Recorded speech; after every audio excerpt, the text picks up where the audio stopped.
Call the meeting to order. First order of business is going to be a presentation. Let everybody identify himself on this. Zucker Commission Executive Director. Ken Stevens, member. Kurt Coles, member. Jerry Brown, member. John Terry Smith, member. Mike Shanley, attorney. Terry Hamel, member. We have a program this evening that we're going to start with before we go through our agenda. In fact, we're moving this program up in the agenda because we're getting started late and yes, we're already long enough to get into a wonderful presentation. Zelk, would you do us a great pleasure of introducing our guests? Our guests tonight are novellists, specifically Chris Smith, Chris Smith and I have been working quite hand in hand over the last year. We have a long road ahead, and this is a presentation that he did for us in Canada several months back. And it just talks about something that we have managed to achieve over the last year, and something that we can build on in the future. And we'll get to see some of the filming that we did for that night we built as far as some of those films are actually in here. And the main focus here is aluminum, and the product that we have out of the aluminum is the F-150. So without ado, now Chris, why don't you introduce Chris, would you introduce your guests? Yes. Your colleagues? Anna is flown all the way from South America. She works for us in South America, and she's up here for 2 weeks. She spent last week at our head office in Atlanta, and she's here for the whole of this week to see how we generate communication-wise working with Katie. And she's never seen snow. And she's never seen snow before. And actually on Monday next week we have a grand opening that we are having of our recycling centre, which is being built primarily around the automotive business. And we've invested about $52 million on an 81,000 square foot facility designed to bring the process scrap back from Ford and recycle it and put it back into the system so we can send it back out to them. So she's going to be part of the setup, if you will, for that, which is Katie's baby at the moment, part of the panel. Katie Toomey, local girl, as she introduces herself, and Katie's the communication specialist at the plant. Been there just a year today. Today. Reporter at one time? I've always been a publicist. Yeah. You never worked for a newspaper? No, I did not. No. Somebody else. Would you like to be interviewed?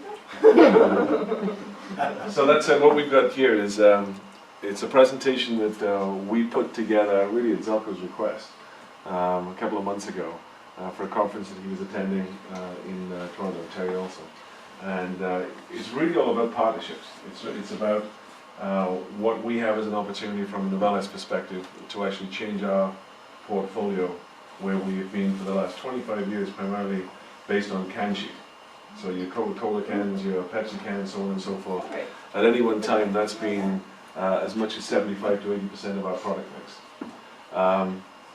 Fortunately for us, we had a CEO who was a former Ford executive. And when Obama administration 2 years or so ago launched the CAFE standards, which basically is forcing all the automotive OEMs in North America by 2025 to have an average miles per gallon of, I think it's 54.5 miles per gallon. And that's not just for your smaller vehicles, that is an average for your whole portfolio. So every vehicle that Ford produced, they have to have an average miles per gallon by 2025 at 54.5 miles per gallon. Same for GM, same for Chrysler. If they don't meet those standards, they have to pay a charge for every vehicle that they built that's on the road at that time. So 12 months ago we had Chrysler come and visit us for a couple of days, and they said if they had to pay that fine at that time, it would have been $268 million a year. So they have skin in the game by trying to take weight out of the vehicle, if you will, to make it more fuel efficient. Different ways you can do it. You can do it with carbon fibers. Carbon fiber is a very expensive resin. It's also a very slow forming process. You could do it with high strength tensile steel. Again, not developed to the extreme that you would want from a high speed manufacturing facility. Or you could replace the steel with aluminum. So the F-150, as you've probably seen in the press the last couple of months, they had taken 700 pounds of weight out of the F-150 by replacing the steel with aluminum. And there's 3 aluminum manufacturers that have got contracts to supply, and we have the major portion of the business that goes along with it. So That said, we've invested around about almost $400 million in the last 3 years at the plant here, 52 million being around the recycling effort, and the balance being around the heat treatment lines that we need to produce for automotive alloys. So this is a little bit, that's the foundation, if you will, for the presentation. We've got a couple of videos in here as well, show you the buildings, show you the size and the scope of the facilities itself, both the recycling and also the production of the cash lines themselves. And also then, as Zelko mentioned, the video that he helped us with at Harborfest. And I'll give you a little bit of background on that. It's all set in the local surroundings and so on and so forth. So you'll all recognize the places that we actually feature as you go through it. And that was presented to 40 executives just the day after Harborfest, actually. So, would you mind dimming the lights a little bit, if you wouldn't mind, please, just so we can see some of the videos and probably show a little bit.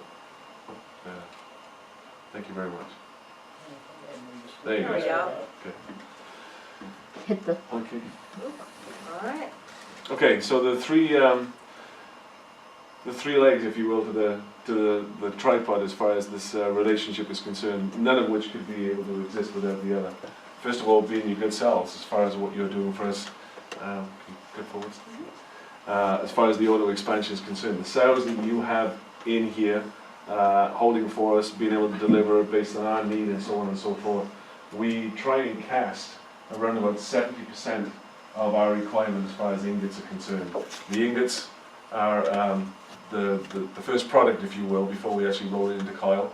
They weigh about 35,000 pounds each, and we roll on the hot mill around about 150 of those a day.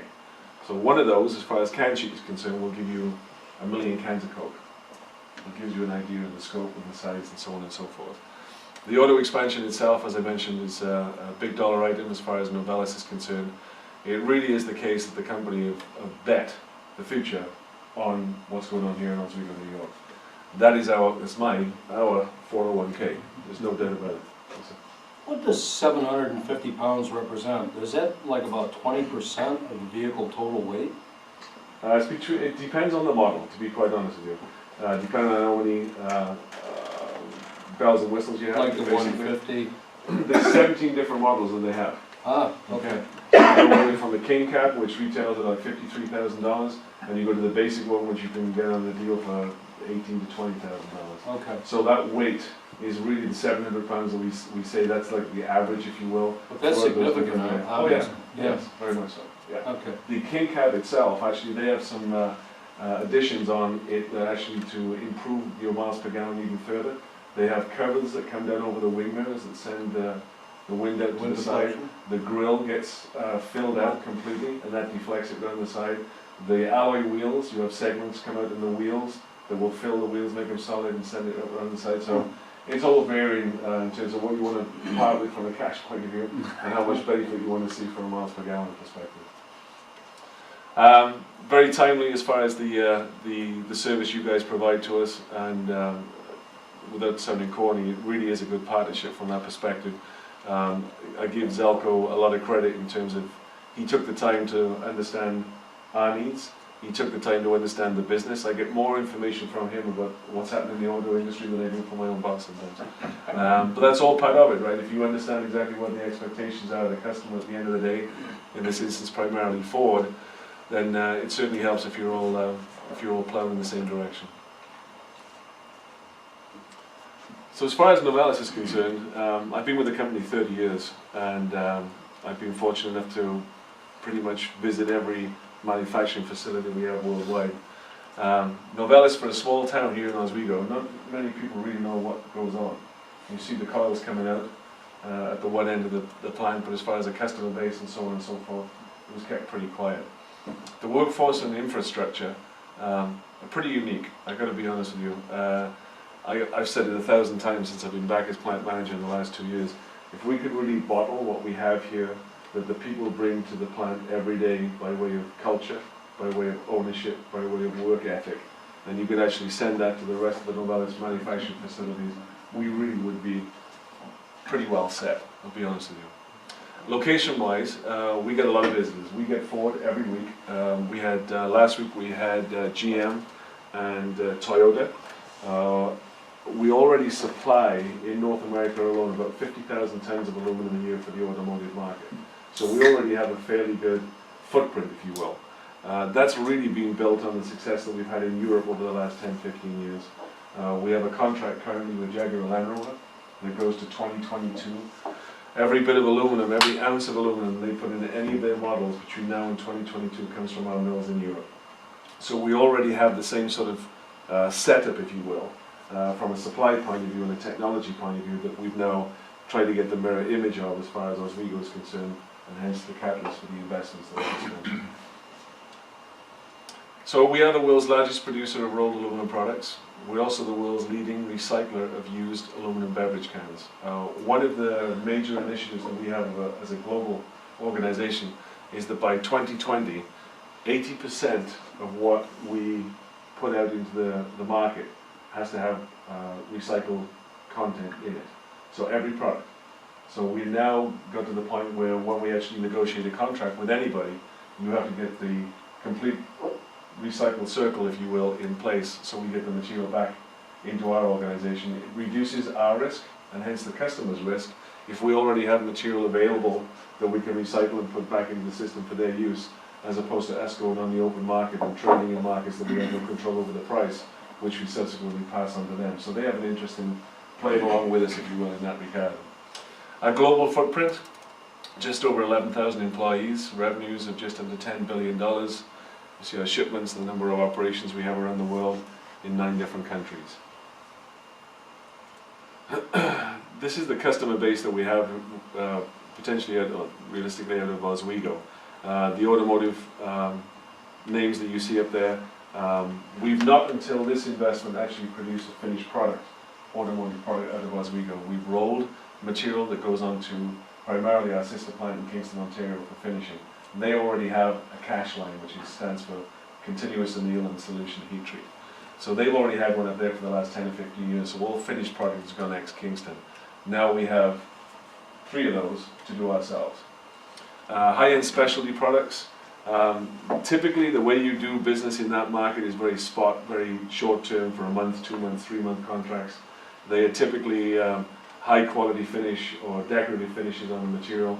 Not awful lot of volume, but we can charge more for them because there's not many companies out there can actually mimic what we can do in terms of the final finish itself. And then of course beverage cans. Still paying the bills, has done for a long, long time. And even though worldwide we're spending as much money as we are as far as automotive is concerned, come 2020, 52% of our product mix around the world is still going to be can stock. We're still going to be supplying all of those customers on their soft total agreements with Coca-Cola and Pepsi-Cola and so on and so forth. Where will you have your reclamation center? It's here. It's built. Right here? So as we go, yeah, at the back of the plant. It's that's the one that's opening on officially next Monday. Our CEO is coming up with the press, media, and something. Zalco's being invited. Yeah, so that's already fully manned, fully commissioned. We're already getting about 5 trucks a day from Ford. They bring anything between 25 and 40,000 pounds per truck. Wow. And that is going to ramp up in March. Currently we supply material to the Dearborn facility in Detroit. In March they actually open up their Kansas City plant. So they'll be building the F-150 in Kansas City and at Dearborn. So when they actually get to the top of their sales projections, we'll be having around about 22 trucks a day, 7 days a week coming back into the facility to scrap metal. Do you see a position where it'll transcend into shipping by boat to this area here, you know, depending on volume, I guess? I guess it really depends on the cost that it's going to us to get the material from the stamping plant to the port, and then from the port out to your back to the facility. Okay. I'm sorry, I'll stop No, talking. no, please, ask questions as you go on. We're gonna work on that. That's something we're gonna work on. That's another project. It's something we'll discuss. So from a North American point of view, that's our footprint, if you will. We've got, we are the largest wholly owned facility in North America as far as Novalis is concerned. We have JVs, the bigger one is in Russellville, Kentucky, another rolling mill, which has about 1,200 employees. We're around about 1,000 as we currently stand at the moment, and still growing. We're probably going to get another 100, 150 people in by the end of this year. That's the locations that we have. From a rolled products perspective, you can see the rolling mills in Kingston, Oswego. Warren, Ohio, Terre Haute, Indiana, Logan, Kentucky, Berea as far as recycling is concerned, also in Kentucky, also Greensboro in Georgia, and then we've got a global R&D facility in Kennesaw, which is just outside of Atlanta. We closed the 4 or 5 different satellite operations that we had around the country about 2 years ago, and we put everything under one roof. So there's about 200 scientists, technicians, PhDs, whatever you want to call them, all based there, but they basically support our complete portfolio of products around the world. Probably about 50% of it is really focused on automotive itself. That's our process. It looks pretty simple there. Basically we take inputs, like the sows that you guys have here, you store for us. We take in horseshoes, we take in any sort of alternate scrap that we can use cheaper and still give us the same quality material at the end of the day. We melt it through our recycle furnaces, and also then we cast it from the molten metal point of view into the ingots, and we typically cast around about 100 ingots a day. That's the 70% that we actually roll ourselves, and the other 30% we buy from third-party vendors. You then scalp the ingot, so you can imagine an ingot the size of this table, if you will, and about 2 foot thick. And we put it through a scalper, which is a 4 foot diameter knife, if you will, that spins over 5,000 RPM, and it's got about 150 smaller knives inside it. And when you cast aluminum, it automatically oxidizes straight away. So you take about 1/4 of an inch off each side of the oxidation to make sure the surface is clean, and then we put them in big ovens. We have about 18 of them that actually are available at any one time, and we stand the ingots on their end, and they get cooked until they're of a temperature whereby we can roll them easily, and also you get the mechanical properties the customer wants at the end of the day so that it bends and forms the way they want it to. So the hot mill itself is 5 mills actually. The first one is the breakdown mill. It goes backwards and forward, reverses. As you take one pass, the rolls narrow the gap about 2 inches, and you take a pinch back and forth. And we can take a 2 foot thick ingot down to 1/4 of an inch into a coil form in about 7 minutes. Once it's cold, after about 48 hours, we then have our own cold rolling mills. We have 2 mills here in Oswego. We also have another one in Kingston, Ontario, which we ship material up there, as well as the ones that we process. And then one of the mills, primarily the 88-inch mill, that then provides the material to the cash lines. The cash lines then, that's the expansion as far as the automotive lines are concerned. The lines themselves are 600 feet long. The highest point is 90 foot above ground level, 25 foot below ground level. They're in 3 stories. They're unique in terms of their design. Our own engineers design them. There's nothing else anywhere in the world that can match it. The most unique feature of it is on the top floor, 90 foot above the ground, we have a furnace that is 50 meters long, and it's the only furnace in the world that is completely unsupported when the metal goes through it. It's just fans which are heating them and curing the material, heat treating the material, and it floats on the bed of air. So each of those lines can produce between 90 and 110,000 tons of aluminum a year. The first line is already commissioned, and we're supplying forward and have been supplying forward with commercial volumes and quality of material for the last 6 months. The second line is about 85% commissioned. And the third one, we finished the outer building just before Christmas. The roof is on it, the sides are on the building itself. Now the terminal equipment is going to be installed in the next couple of months. And then you just knock that outside wall down on the existing building, and then you encompass the third line as well, so we have 3 lines parallel to each other. And every one of them is sold out, which is a good position to be in. And then you get Ford, those you've all heard of and familiar with. That's the truck itself. There's the catalyst. Got this off the White House webpage, which Obama was using basically to promote the CAFE standards and what it actually means to everybody who owns a vehicle by way of savings and lightweighting. So this is a little schematic. It shows you a little bit about some of the things that we've been doing. The process itself, which I just went through as far as the other diagram is concerned, and then we'll go into a video then show some of the construction that we've already completed.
So that's the recycling part of the operation. The trucks that you saw there, we call them universal trailers. They were specifically designed for this project. They're capable of actually delivering 2 coils of about 25,000 pounds each into the warehouse itself, where we have to have 2 weeks supply of every specification that we supply to them on the floor 24 hours a day, 7 days a week. And then they reverse out of that area and they are backed into a cyclone. The cyclone is 3 stories high. It's built on the back of the Ford stamping plant. And then they fill it with scrap, and then it makes the return journey back into Oswego. There will be around about 120 of those trucks in the system once the Kansas City operation is up and running as well as. And thankfully we haven't had to pay for them. They're over $100,000 each.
So they're the cash lines. As I said, they produce between 90 and 110,000 tons of aluminum a year that goes directly from here to a tolling organization with a lube and slit to the final width, and then gets sent on into Ford for stamping and blanking. So that's basically, you can see the everything that's involved, if you will, as far as the supply chain is concerned. The launch of the vehicle was just a couple of months ago now, and they're already well on the way of exceeding their expectations from a sales perspective. Those vehicles that are out in the dealerships stay on the forecourt on average 5 days. That's all, and they're selling them already, which is good for us. And they actually brought the launch of the Kansas City facility forward 2 weeks as well as, so we'll see the demand there as well as. And then we're hopeful that going forward, if Ford agree this is all a success, that they go also aluminum intensive for the Super Duty as well as. Last month alone, they sold 74,000 vehicles in the States during December, and for the year they were up over 746,000, I think it was, in total. We've got the numbers later on now? Yes. Okay. And will GM start next year, year after, 2 years. 2 years? 2 years. They're talking about, right? They're talking about it, but They're they've behind. got to commit to something first Their before they commercials- actually get this agreement. Yeah, their commercial is steel. At the moment, but they have to still hit the same targets, right? So they're not going to do it with a steel frame, a steel body. So we'll see. How about, do the cans come back here too? You- Yes. Yes. They recycle here? Yes. How about foreign manufacturers? I see Hyundai was involved in one section that you had up there. Yeah, we supply them material, but they have all got very small vehicles anyway, so their miles per gallon is not difficult for them to get up to where they need to be. They don't have to replace the steel with aluminum. They can do it from a drivetrain perspective or other technology within the vehicle. So none of the Asian manufacturers are really that big into this so far. It's a North American standard, so it's mainly going to affect the likes of Ford, GM, and Chrysler. Okay. So that's the finished vehicle. So some of the reviews and some of the comments that we've seen in the press. Last week it was actually the F-150 was given the Truck of the Year award at the auto show in Detroit. Got a lot of good press there. That's the top end, that's your $53,000 a vehicle. It's yours, right? And then Joe Heinrichs, who is the president of the Americas, so in charge of all operations North and South America. He's the guy that came to Oswego just after the Harbour Fest. And it was quite interesting when he was summing up his comments at the end of the day. He said, we don't want Novelis to be successful as far as this is concerned. He said, we need Novelis to be successful. This truck basically covers their operating expenses for every other vehicle they make in North America.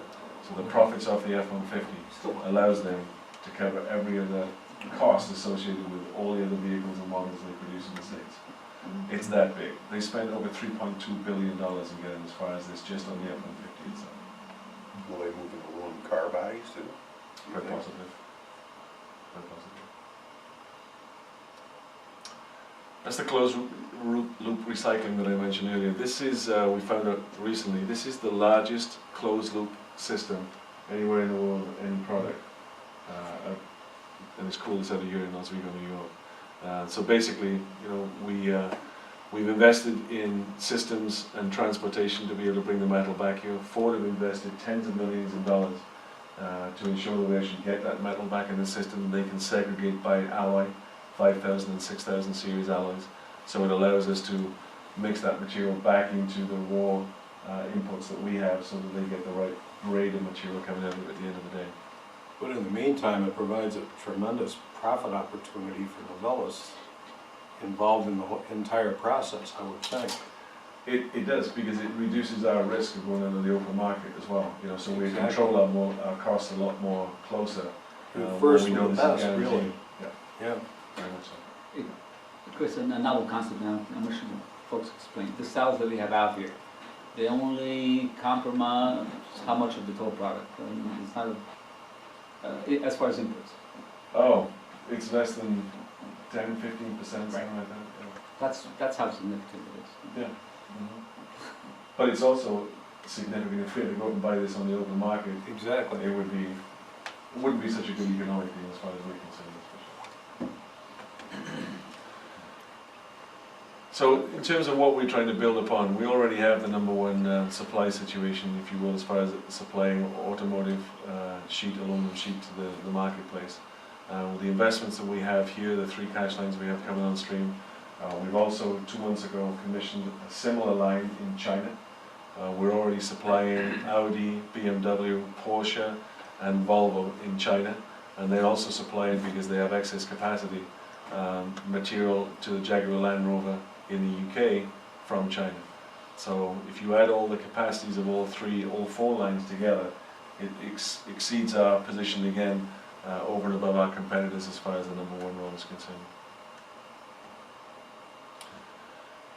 A couple of interesting facts. By 2025, more than 75% of all new pickup trucks sold in North America will be with aluminum bodies. There's a video out there at the moment that if you put it on YouTube, Ford put out about a month ago, and they basically compare steel with aluminum. And you have a golfer there with a bed of a truck inverted, and he hits the ball into the steel and the aluminum just to see how they react, and they've got a slow motion camera. Also the strength test comparing one with the other, that shows how favorable aluminum responded to it all. Seems that the pickup trucks would only be the beginning.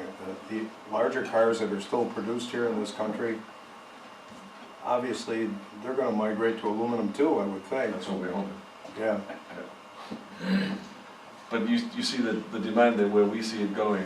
By 2018, we're going to go from around about 200 million pounds of aluminum today to 4 billion pounds in demand by 2018. That's only 3 years ago, right from now. The cash lines that we're building here, we know from our market intelligence that we could build one of these a year for the next 10 years, and we still wouldn't keep up with the aluminum demand from the automotive industry.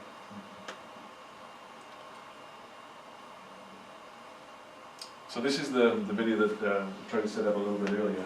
We wanted to show Ford exactly what this meant to Oswego, the community, not just Novelis as far as the business is concerned. So we actually procured the services of a professional movie company, and we spent about 5 days leading up to what is a 2-minute video. But the whole objective was when Joe Heinrichs came here, it was the first time to Oswego, it was the first time to an aluminum plant in all the years he's been with Ford. And we took a little bit of a gamble because we were basically marketing his product that hadn't yet at that time even been launched. So this was either going to be a success or it was going to be a real short meeting. So anyway, see what you think of the video.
Here we are.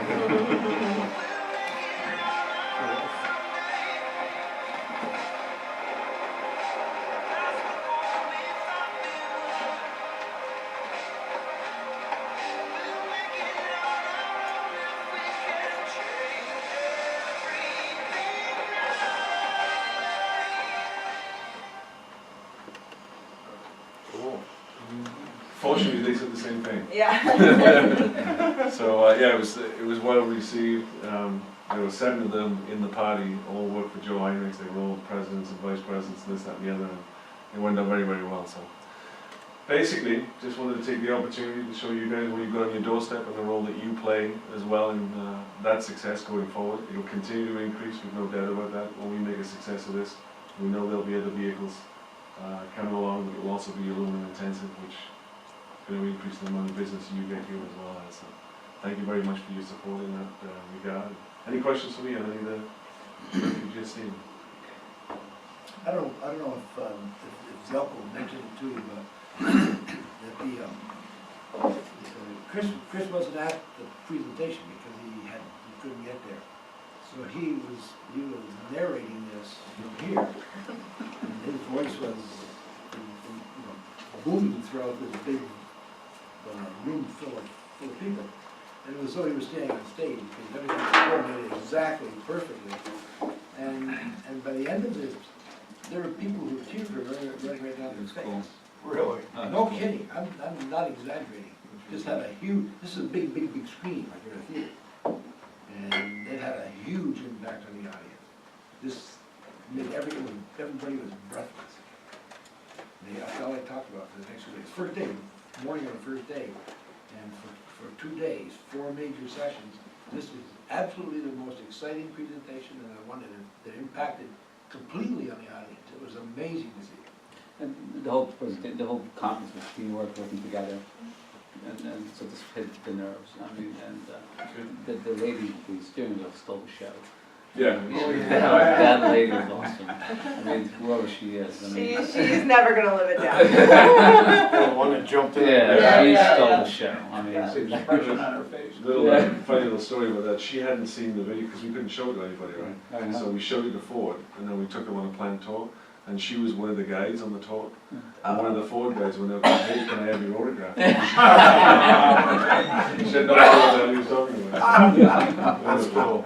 But anyway, thank you very much for your Yeah. time. Thank you, Freddie. Thank you, Chris. Yeah.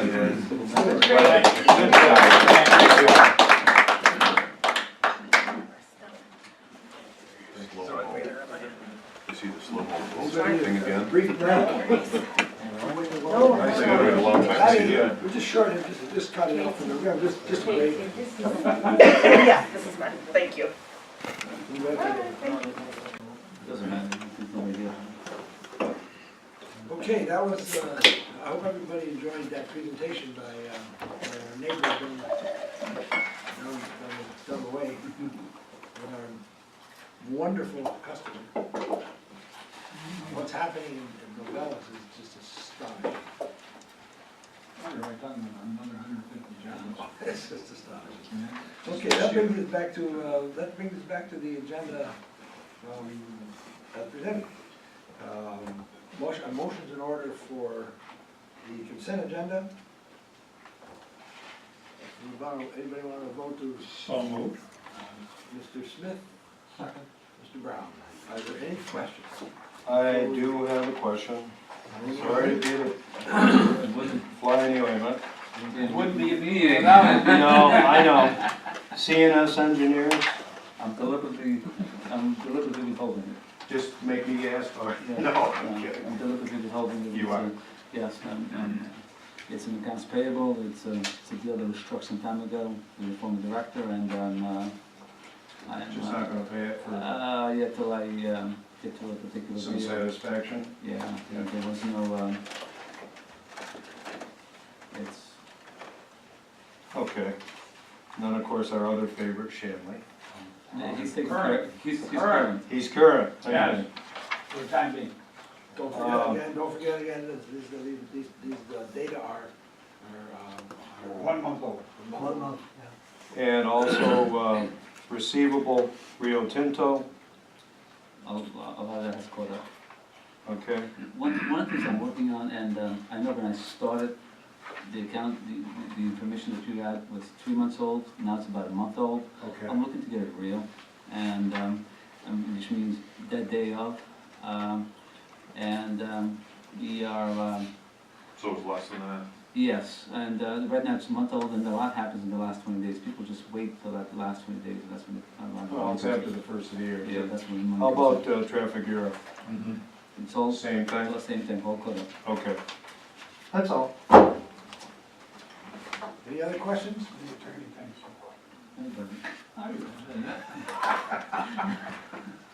All in favor of the consent agenda being approved? Aye. Opposed? It's unanimous, I'm voting also.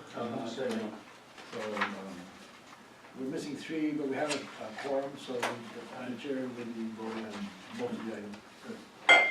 Okay, reports. Executive Director of Administrative Services report. Exhibit C.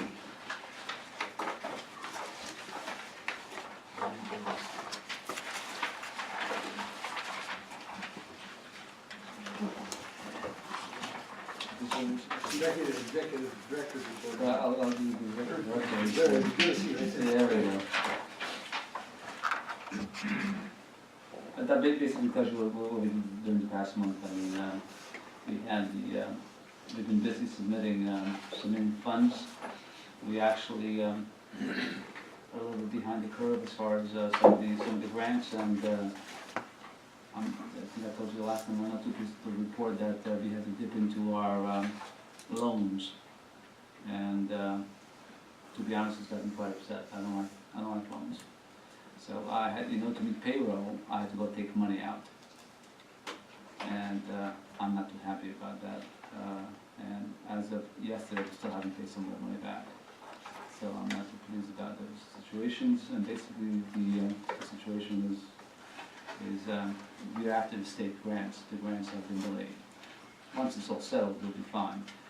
But in the meantime, as you guys know, I reported to you last month, I had to go out and get some money to get it settled. And this is the project that we just completed on the rail side. And that's something we must work on. I must work on. That's not a sign of a healthy organization. And we all know why. We had the audit. This company spent money with the drunken sailor a couple of years ago, and now it's paying for it. We can't no longer do that. We've got to manage, especially some of the things that are ahead of us in terms of challenges in terms of capital projects. We'll be We're still okay. waiting for pending grants? The grants are there. All the grants are secured. It's a crazy system. You actually have to pay for it, and then you go out and seek reimbursement from the state. Right. But you have to have. We knew that, right? Yeah, of course we did, and of course we did, and that's why we also, as a precaution, secured that line of credit, right? We were hoping to Not be able, not have to get into it. not have to get into it. Unfortunately, have to get into it. The problem is the grants are delayed. Right. Are they delayed or are they just in the process or? They will kick out a grant if you don't have the right photo, if you don't have the right report, if you're off a decimal These are point. state grants, right? Yep. If you don't, we were off, one of the reports did not match, and one of the invoices was off, I'd be embarrassed to say, it was pennies, and it gets kicked out. And when it gets kicked out, you start all over again. Hopefully New York. Yeah, and then, at that situation, payroll, grants, payroll, grants. So that was an unhappy week for me. Any idea when No, we just submitted again today. We will be whole, I believe, at the end of this week. We'll be fine. And I already made some payments on those loans. And the loan that I did take out is a low interest loan, so we should be fine. I don't want to own any more debt. You'll hear some of my offers later on as we discuss, and I'll seek your guidance on some of the offers that I have. Can we recover the interest from the grant money itself, or is that It's something from our general fund? It's being paid for it. Okay. Yeah. Yeah, the big ship will go. The big ship will go a lot more than that. Yeah, the big ship will more than pay for it. Any other There's more. thoughts on it? Yeah, there's more. We have, I want to give you a heads up, and this goes along with the comment, welcome to New York. To date, the WMB requirements were what I would call reasonable, 20%. State is going up to 30%. So all our contracts from now on will have to have 30% requirement. And it was challenging enough to find 20% qualified. Now you're looking at 30%, 1/3. And that's gonna have a major impact on some of our future plans. So it means 1 out of 3, 30 cents out of every dollar spent has to go to a certified small business entity or minority entity. I heard the state was even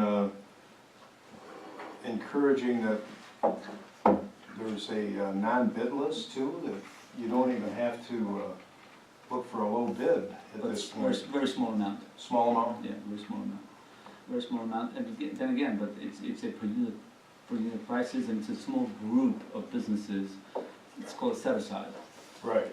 Set aside. Set aside. But then you have a small, non-experienced contractors doing something, and unfortunately our work is not something, I mean, I wouldn't want to give wharf work out, I wouldn't want to give rail work out or something like that, maybe window replacement, maybe something like that, something small I would. Our work tends to be critical in nature, and, I would, I know. What can you look for, Zoko? I mean, is there women's business enterprise trucking Yeah. companies, or, you They've know? been pretty fortunate. We found some consultants that we work for that are qualified WBs, and the Scrabble was scrambled this morning. And we have enough, but the reporting, it's better not going finding it. the reporting, the paperwork behind it, it's incredible. I have to prove that in fact cashed the check that we have given them, canceled it. Each report, it's incredible that we have to file. That just takes time. Where should be our marketing report and do something else? We sit here and write reports, and we have this thing. But that's the nature, so that's one thing we do. I do have a port security grant, and I started some of it this past week. And the port security grant is going to integrate the gate and some of the trucking systems. We talked about it last year. I'm trying to minimize the loop inside the system, inside our entity. We have too much paper going on. We have paper tickets going on downstairs. I need those to be automated. I need to generate paper quicker and less paper. There's just too much paper consumed. So we are looking to time. We started, one of the components actually go out on us, but we are basically the gate system that when you key fob in, we all gonna have to key fob out as well. And the truckers are gonna do the same thing. We keep an eye on the truckers, what they carry, and then automatically also generate reports up to Patty or up to the accounts payable to get billed, versus the paper route right now. I met with a contractor. We have it was one of those scriber grants, and we have the know-how, and we can automate those skills downstairs. So that's happening. What else do we have? Archiving, we continue to do archiving. We're getting computerized. We're getting working paperwork together. The final report is in. We actually managed to squeeze 2 ships in, 2 additional ships of aluminum this year, and we talked about that. I mean, the faster we turn them around, the faster they come back. In my discussions with the Canadians, we are going to have a dedicated ship next year, from the looks of it, if they finish building it on time. That's just, we just dedicated to this week. And part of that is Novalis. I also spent some time with CSX last week, a lot of time actually with CSX last week. CSX is continuing to increase the shipments to Novalis, which may or may not benefit us. But I have some discussions. I had some discussions with some of the executives in CSX, and I'll be talking to the labor folks here and see if they want to do anything about it. If they don't, which one will continue. But Novalis is receiving direct rail cars over the line. Which is bad, why? What we do for them is we do value added for them. We do a better job sorting it. We do a better job. Frankly, we do a better job unloading it than they do.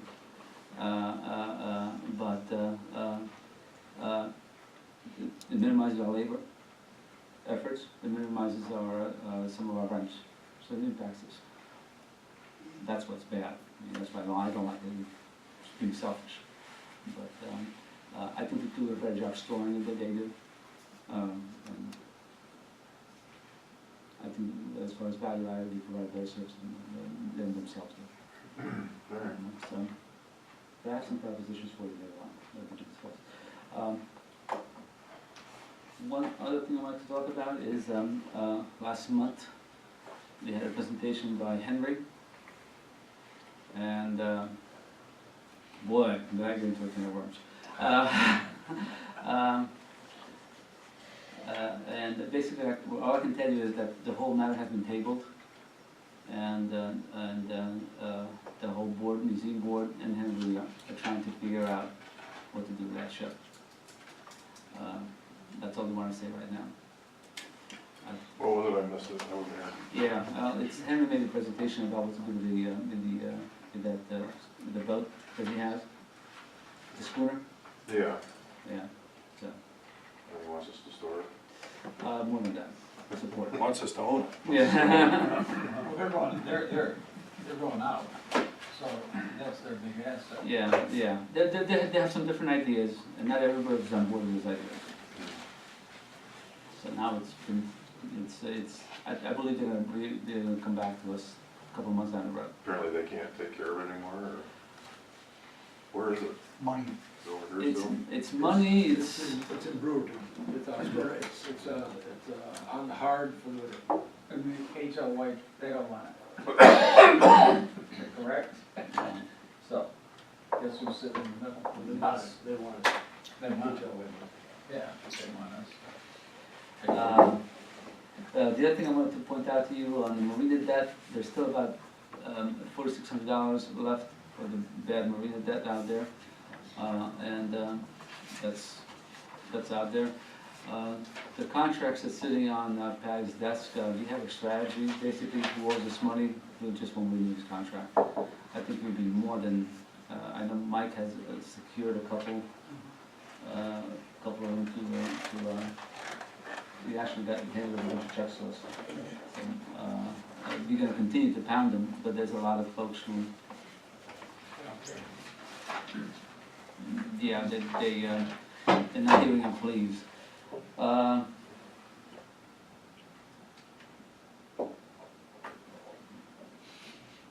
So we have Marina, we have Henry, everything else I think I have to say for later on. There are some extremely positive developments. I mean, I can do this in public.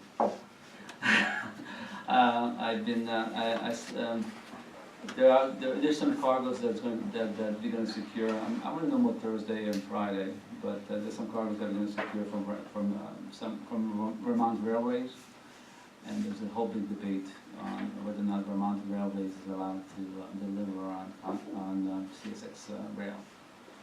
So that was good for about 6-7 hours,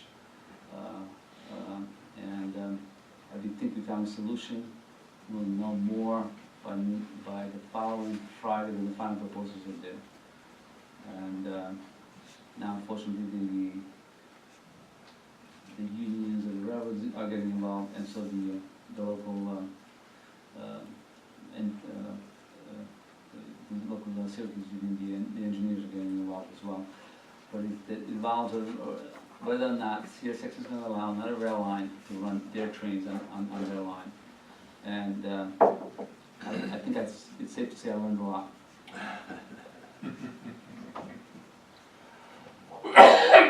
But I think this is where the relationships come in. I was able to secure some top folks at CSX, and we had some really productive meetings. And at the end of the day, it's going to be on numbers and economics. Because as you break these trains up, things that might be expensive. And these days, everything's numbers. So they're going to look at a range of options, including trucking. So I'll know more by Friday next week. But right now, as of right now, it's very positive.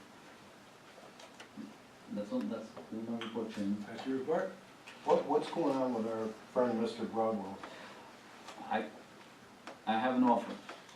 Oh, okay. I'll tell you, very generous offer. And how about the old building up here? I have an offer. Now you're gonna counter offer and, No, you have an offer. okay. Which we can discuss. Executive session. I need your guidance. Okay. Any other questions? All right, that brings us to the next item, Chairman's report. I do have a handout. But can you pass it around? This would be, I'll make it as brief as I can. Sure. This is just background information.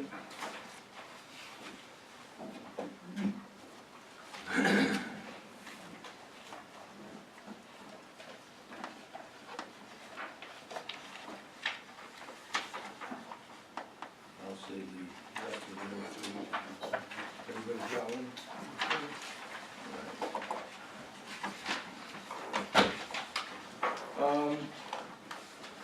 Just a number of things. I received a letter from ABO, the Florida Budget Office, that David has completed his training, and he did the webinar procedure, and everybody else did the individual procedure from the visitors from Albany. And so David has completed his required training, and so everybody on the board has successfully completed the ABO training, and all will stand approved. The second item, or the first item you have well, there are several things that are all together. They're separated by staples, by paper clips. I've been having a lot of interaction with J-Co. They sent me the first letter, the first item that you see, these are all the same in the order. On January 7th, this relates to the compliance that we have, the requirements that we have by J-Co for training as well, and also the annual report for J-Co, then to ask to request everybody to file the financial disclosure form. So there's a substantial amount of work that is done before they'll ever come to you guys. And the first, you'll see stuff is circled and checked, and these are the instructions that I had to follow to get everybody, give them all the current information so they can send out these requests for your financial disclosure forms. The second one is these were due by February, from me by February something, and I'm going on vacation with my wife for 10 days, so I figured I better get this done before I left. So that's why it's done a little bit, yeah. Well, what's this May 15th date? May 15th, you will see, that's when you are going to get a, An email will we get? that's when you will have to file your financial disclosure form. And you will receive that. That's the whole point I want to get to you is you'll be receiving information, and that is due back by May 15th. The nice thing about it is it's after the tax filing date, so the information you have is, when you file taxes, is then current for your financial disclosure form. So at the bottom, I put an arrow, and the line says your 2014 financial disclosure statement will be due May 15th. They will send that to you a few weeks in advance, all right? The third thing is I had to certify that everybody here was correctly listed in the J-Code files, and that includes filing the finance affidavit, that was the signed document, I had to print off and then send back to them. And this page you see, that's a greatly compressed page. It's a big Excel spreadsheet, several columns wide, and all the data that J-Cope uses to keep track of our organization is kept on that. And there was a mistake. John Smith was listed as having a salary of $89,000. I was sure that John Smith didn't have an $89,000 salary as a member of the board. No. So you see at the top. You're holding out. It says, this is, the little gray box actually was a yellow box. Everything has to go back to the yellow box. If any changes are made, that's the yellow box. And it was, I changed it from 89,000 to 0. Got promoted. And so, if anybody's interested in that, I can send you that, I can email that to you, and you can open it up and spread all the columns out and get the entire document. Okay? The next is, actually the first three were just giving you the awareness that everything is squared with ABO and everything is squared with J-Code. There's one exception, I'll mention that in a minute. This fourth one is an email from Steve Fisher. All right, I sent you this earlier tonight. There is an attachment to it, and the attachment. This is about the infrastructure investment survey that was just released, and so I attached. So you'll see what it is. It's not in color in your copy, but you'll see pages from this document. A document is attached to the document that I emailed you today, a little earlier, like 3 o'clock, something like that. And these are, what I gave you is a list of the tables, a list of the procedures, the survey results, and then the tables were all identified, and the last picture, the last thing I gave you, so there's an introduction, and then the last thing I gave you was the final table that had to do with the terminal and waterway infrastructure investments in US dollars for total Canada and total US. Now, if you're interested in more than that, you have it. In the email I sent you, you have this whole document attached, and you can look at the 25 or 30 pages of the report.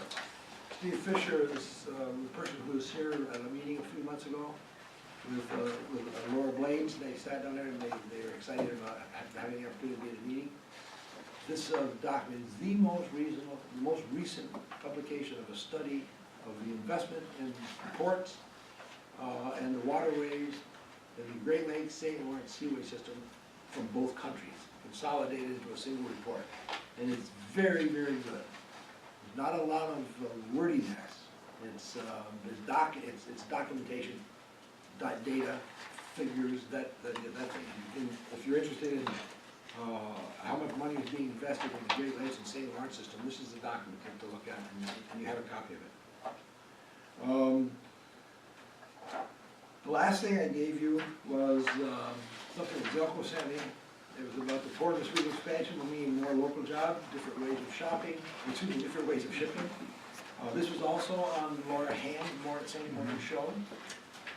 Zelko was, Dennis was interviewed, Zelko was interviewed, and Buddy Bronco was interviewed. And some of the last paragraph was attributed to Buddy, and I was surprised to see, other than Zelko or Dennis, but it was very positive. And so I put that in there. Buddy's felt good there. There were two other things that I didn't give you. One is, there was an additional interaction I had with Jay Cope, because I learned in the last 3 weeks or so that I missed the Jay Cope message that was in April. And you may recall, when we had our training session, there were two venues. There was an online venue, and there was training. They had training the trainers, and we had our own training session. At that time, they had an online venue that had not been prepared yet, so it was something that would be required, except it wasn't available and couldn't be administered. And I was under the impression they still hadn't developed it. Well, they did develop the online training program, and it was released in April, and I didn't even know about it. If you've already had the training that you guys all had, you don't have to worry about the online training program. If you're a new person, the rules have changed. If you're a new member of the board, or you're a new executive director, you are supposed to, within 3 months, take the online training procedure. They call it the Statewide Learning Management System, SLMS, in 3 months. And you can do your full-fledged 2-hour training session like we had within the first 2 years. You have 2 years to do that, but you have 3 months. So Zelko was under the guidelines, but he had not done that. So he's taking care of that. And I sent them a fairly lengthy letter taking complete blame for Zelko not having done this, because I didn't tell him he had to do it. I was still in the Imagine me sitting somewhere for 2 hours. But you still have to do that within the next year. I have to do it. So that was a change in what I had told you before. This online program is now available, and everybody who comes into the system has to take that they can do that themselves within the first 3 months, but they had 2 years to do the 2-hour program that they had. Then one other thing we've been talking quite a bit about I think we did the JCO training, and we mentioned over and over again that there are lots of ethical things we have to be aware of. This is becoming more and more demanding. you're aware, we talked a little bit about the New York, New Jersey Port Authority and some of the problems that they were having there. Those problems having gone away, there are indictments coming down the pipe. They talked about half a dozen indictments. There are federal indictments. There are other things that are problematic. The legislatures of both states, New York and New Jersey, unanimously, this is astonishing, think about this, unanimously approved legislation to change the way, at least the New York, New Jersey ports were operating, and both governors vetoed the legislation. And that has to settle out too. I'm not sure where that's gonna go. I don't know if you've heard, but a couple of weeks ago, or within the month, some people resigned from the state thruway authority because there's some serious ethical issues there that have come to the fore. And they resigned not because they had done anything that has been made public, but they resigned before a report came out. The report is due pretty soon, and some major people bailed on the thruway authority leadership positions. And the suspicion is that there's going to be some serious ethical issues that are going to be made public when the report comes out, and they're not going to be on board anymore because they've already resigned. Well, chairman, he resigned also. Yeah, absolutely. There's chairman, there's the board, there's some staff, canal authorities next. I mean, it's, Yeah, Canal Authority probably going to be coming. And we have some suspicion of where some of it is. But I'm trying to I'm probably beginning to sound like a broken record. The uppermost in our mind and our operation has to be ethical matter. So compliance for us is just gonna be more onerous. Absolutely, absolutely more onerous, and it would, Especially as we grow. especially as we grow. and you, us as individuals, I can tell you, they watch what I do. Oh, sure. And they're gonna watch my entire staff. And if there's any questions, I mean, there is no more. If in doubt, I mean, they just investigate. I mean, there is no more secondary. All time. Yeah. That's true. So, you guys all received that document that I gave you when you went through that training. It wouldn't hurt you just to go through it and just spend an hour or half an hour, whether you're situated in the restroom or wherever, you get some reading time and read. Just quickly browse through. There's some things that it's so easy to avoid. You just remember, and it's so easy to get yourself in a problematic situation. And if you're in a problematic situation, we're in a problematic situation.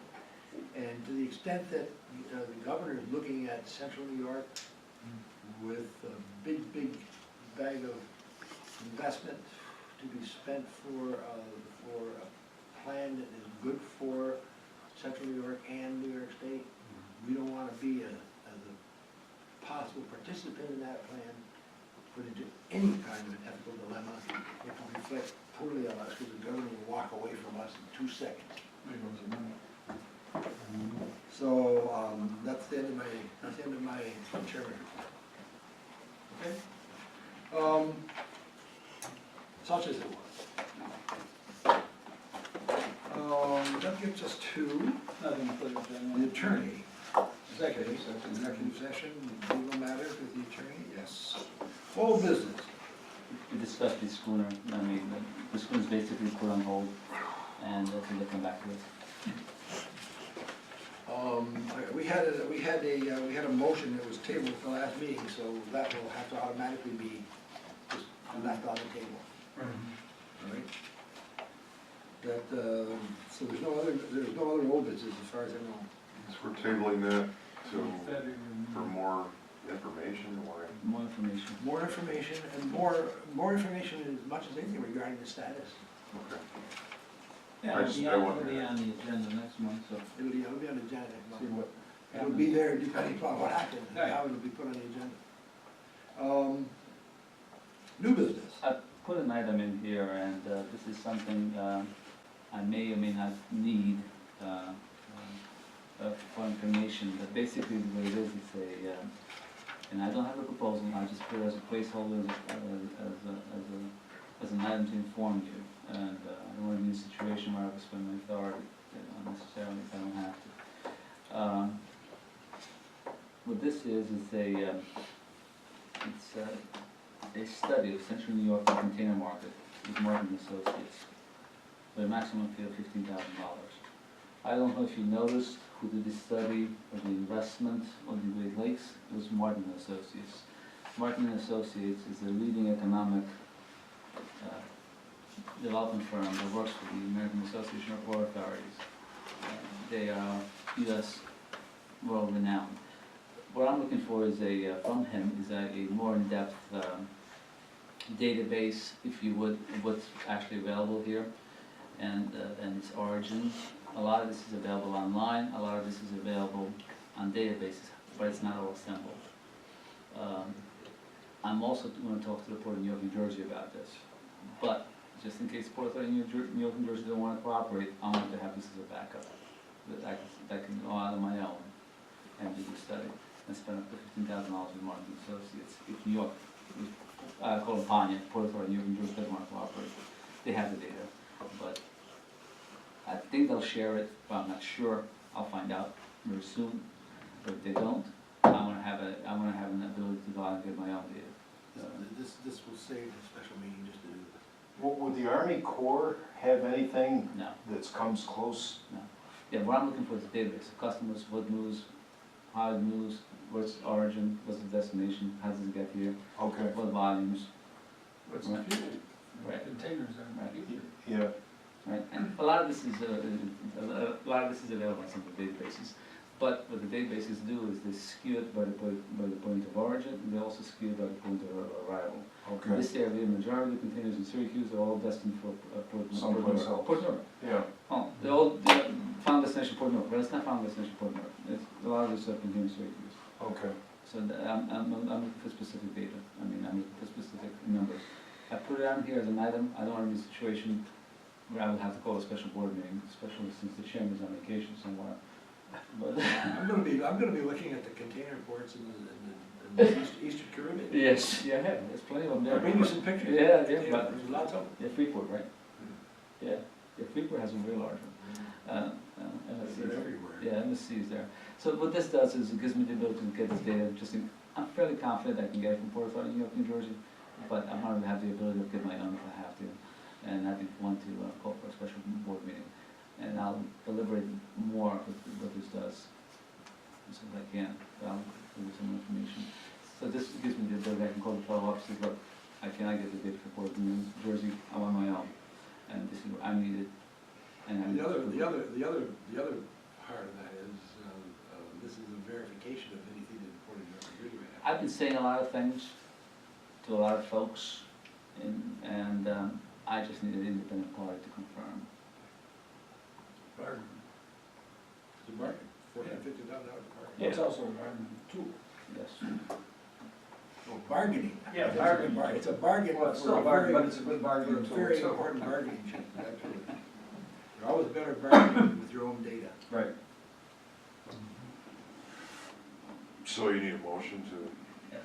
So the motion, 120 and 1502, to approve the executive director if he feels the need to invest up to $50,000 in a study of